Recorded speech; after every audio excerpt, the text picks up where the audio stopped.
जय श्री राम। प्रेमी भक्तों, संसार में हर प्राणी एक ही भय से कांपता है और वो है मृत्यु का भय। धन हो, पद हो, शक्ति हो, लेकिन मृत्यु सब छीन लेती है। लेकिन हमारे संतों ने कहा है, जिसने एक बार दिव्य स्नान कर लिया वह सदा सदा के लिए अमर हो गया। प्रश्न यह नहीं कि स्नान हुआ या नहीं, प्रश्न यह है कि किसमें स्नान हुआ।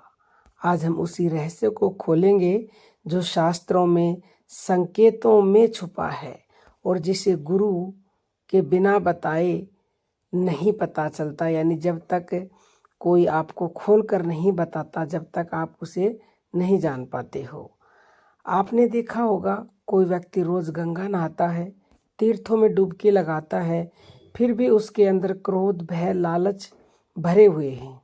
और कोई साधारण गृहस्थ न किसी तीर्थ में गया, न कोई विशेष व्रत किया, लेकिन उसके चेहरे पर शांति है। क्यों?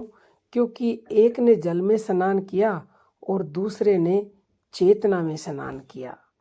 पहले ये जान लेते हैं कि दिव्य स्नान क्या होता है। दिव्य स्नान शरीर का नहीं, मन और आत्मा का स्नान है।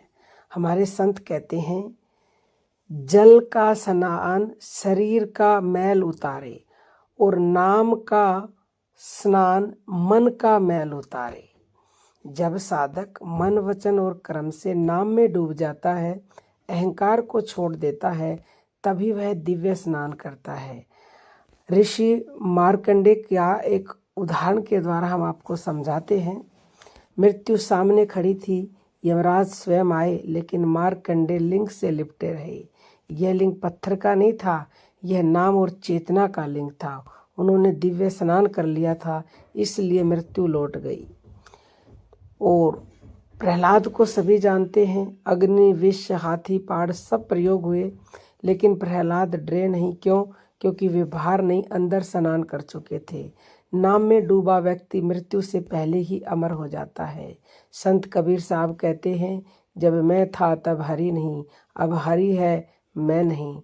जिस दिन मैं डूब गया उसी दिन अमरता प्रकट हो गई। यही है दिव्य स्नान। दिव्य स्नान नदी में नहीं, कुंभ में नहीं, तिथि वार में नहीं। दिव्य स्नान है नाम में पूरी तरह से डूब जाना। जिस दिन साधक कह दे अब मैं नहीं, केवल नाम है, उसी दिन जन्म समाप्त, मृत्यु समाप्त, भय समाप्त।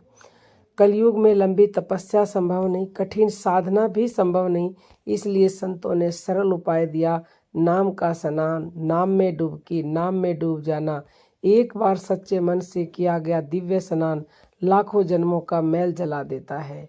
आज प्रश्न यह नहीं है कि आप कितनी बार तीर्थ गए, प्रश्न यह है, क्या आपने एक बार भी अपने मैं को धोया? जिस दिन यह हो गया उसी दिन आप अमर हो गए। यदि यह वाणी आपके हृदय को छू जाए तो समझ लेना दिव्य स्नान की पहली बूंद आपके ऊपर पड़ चुकी है। और यदि आप ये दिव्य स्नान सच में करना सीखना चाहते हो तो 11 जनवरी को दिल्ली में 1 दिवसीय सत्संग एवं ध्यान साधना कार्यक्रम है। वहां आने के लिए निःशुल्क रजिस्ट्रेशन है और सब कुछ निःशुल्क है। बस आइए और लाभ उठाइए। अधिक जानकारी के लिए 9958815054 पर अभी व्हाट्सएप मैसेज कीजिएगा। अब हम अपनी वाणी को विराम देते हैं। जय जय श्री राम।